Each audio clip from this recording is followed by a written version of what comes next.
Welcome to ચેતુસ kitchen. આજે આપણે બનાવીશું મકર સંક્રાંતિ સ્પેશિયલ આપણે મમરાના લાડુ બનાવવાના છીએ। તો એના માટે આપણે આ વાટકીના માપની આપણે 6 થી 7 વાટકી આપણે અહીંયા મમરા લઈ લીધા છે અને એકદમ ફ્રેશ મમરા છે। તમે હાથથી અડશો તો એકદમ ક્રિસ્પી એવો અવાજ આવે છે, એટલે આને આપણે શેકવાની પણ જરૂર નહીં પડે, એટલા મસ્ત આપણા મમરા ક્રિસ્પી છે। અને અહીંયા આપણે દેશી ગોળ, આપણા ફાર્મેથી આવેલો દેશી ગોળ છે, એ તાજો જ ગોળ છે, એટલે કલર તો તમને થોડો એવો લાગશે કે ડાર્ક લાગશે, પણ આ ઘરનો જ બનાવેલો દેશી ગોળ છે। એ આપણે 2 વાટકી જેટલો દેશી ગોળ લેશું। આની જગ્યાએ તમે જે ચીકી બનાવવાનો ભીલી ગોળ આવે છે એ પણ લઈ શકો છો, પણ આજે તો હું આપણા ઘરના તાજા ગોળનો જ ઉપયોગ કરીશ। તો આ 2 વાટકી આપણે માપ કરીને ગોળ લેશું। અહીંયા આપણે 2 વાટકી ભરીને અહીંયા આજ વાટકીની 7 વાટકી મમરા છે અને 2 વાટકી અહીંયા ગોળ લીધેલો છે। તમારે ગળપણ જે પ્રમાણે જોઈએ એ પ્રમાણે વધુ ઓછું કરી શકો છો। અને સાથે જ આપણે 1 ચમચી જેટલું દેશી ઘી ઉમેરી દેવાનું છે, એટલે કે ચોખ્ખું ઘી ઉમેરી દઈશું। હવે આપણે એને પાઈ માટે ગેસ ઉપર રાખી દઈશું। આપણે 1 ચમચી ઘી ઉમેર્યું છે અને 2 ચમચી ગોળ ઉમેરીને હવે સરસ આપણે એની પાઈ લેવાની છે।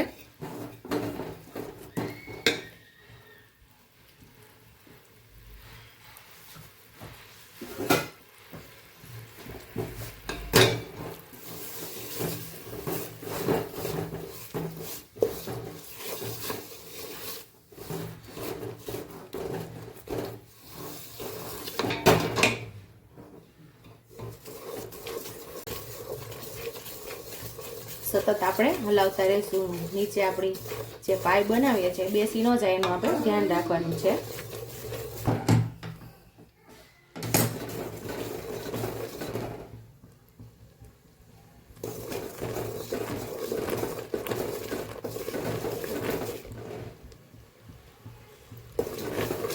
તો અહીંયા પાઈ થવા લાગી છે અને પાઈ ચેક કરવા માટે આપણે 1 વાટકીમાં પાણી લેશું અને એમાં આપણે ઉમેરશું।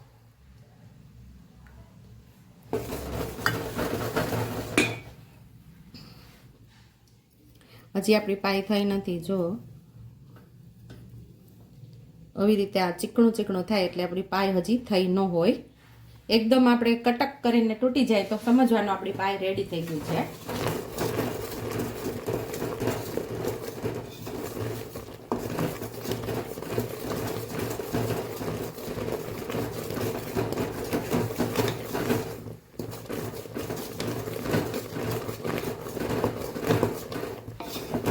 પાઈ બનાવવા માટે આપણે એક ઊંડું તપેલું લીધું છે। તમારી પાસે મોટી કડાઈ અથવા તો મોટું બકડિયું હોય તો એ લઈ શકો છો। હજી આપણે એકવાર જોઈ લેશું પાછું।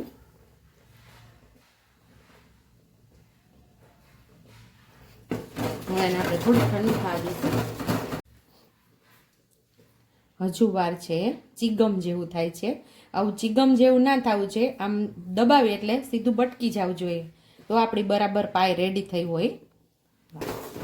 તો અત્યારે જે નાની દીકરીઓને હોય છે એને આપણી પાઈ લેતા આવડતું ન હોય, જે આપણી જૂનવાણી રૂઢિ પ્રમાણે મકર સંક્રાંતિ ઉપર જે મમરાના લાડુ ચીકી બનતી હોય છે એ અત્યારની દીકરીઓને આવતું ન હોય, તો પરફેક્ટ માપ સાથે હું એને શીખાડું છું, એટલે એને ખ્યાલ આવે કે કઈ રીતે આ લાડુ બને। અને એક્ઝેક્ટ લાડુ એનાથી પણ એવા જ બનશે, જો મારી રેસીપી ફોલો કરશે ને તો એવા જ જેવા આપણે ઘરે બનાવ્યા છે આજે એવા જ એના લાડુ તૈયાર થશે।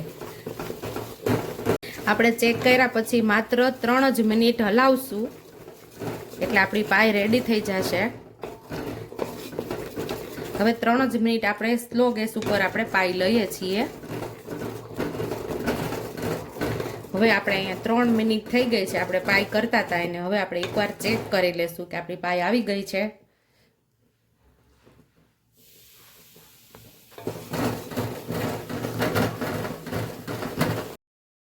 અહીંયા આપણે પાઈના આપણે ટુકડા ઉમેરેલા છે। હવે આપણે જોઈ લેશું તો હજી થોડુંક સોફ્ટ લાગે છે, તો 2 મિનિટ આપણી પાઈ થતા વાર લાગશે। અહીંયા આપણી પાઈ આવી ગઈ છે। જો આપણે પાણીમાં ઉમેરીને જે આપણે એક ટુકડો લેશું તો એકદમ મસ્ત ક્રિસ્પી એવો, જો હાથમાંથી સીધો કટ થઈ જાય એવો અત્યારે 2 ટુકડા થઈ જાય તો પાઈ આપણી રેડી થઈ ગઈ છે અહીંયા। અને અહીંયા આપણે ચપટી જેટલા ખાવાના સોડા ઉમેરશું। અહીંયા મારા દાદીમાં, બા અને મારા સાસુ આવી રીતે મને શીખવાડેલ છે, તો એ જ રીતે હું અહીંયા કરીશ। તો 1 ચપટી જેટલા આપણે ખાવાના સોડા ઉમેરી દઈશું. મિક્સ કરી અને આપણે ગેસને બંધ કરી દઈશું. અને હવે આપણે અહીંયા ઉમેરી દઈશું મમરાને. બધું સરસ આપણે ઝડપથી મિક્સ કરી લેવાનું છે. આ મારા દાદીમાં પણ મને આવી રીતે શીખવાડતા, એટલે કે મારા બા અને મારા નાની, અને હું અહીંયા મારા સાસરા આવેલ તો મારા સાસુ પણ એ જ રીતે કરતા, એટલે એ જ રેસીપી હું પણ અત્યારે એ જ રીતે બનાવું છું. અત્યારે આપણે તપેલાને નીચે લઈ લીધું છે. સરસ આપણે મિક્સ કરી લેવાનું છે. જો પાઈ સાથે સરસ મમરાને મિક્સ કરી લેવાના છે.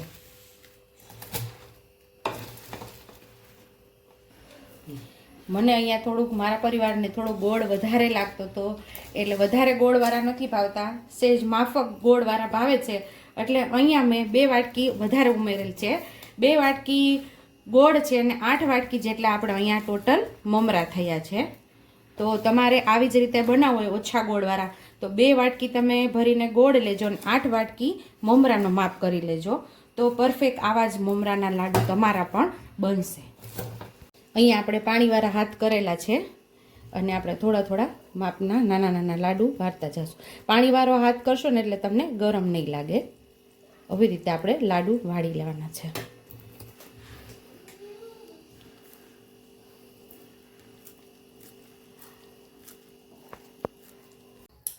તો આપણા 8 વાટકી મમરામાંથી અને 2 વાટકી ગોળની અંદરથી આટલા લાડુ આપણે તૈયાર થયા છે. તો અહીંયા આપણા મસ્ત એવા ટેસ્ટી એવા મમરાના લાડુ, ક્રિસ્પી લાડુ તૈયાર થઈ ગયા છે.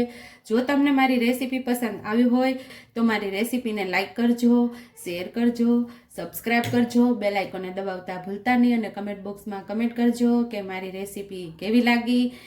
તો આવજો.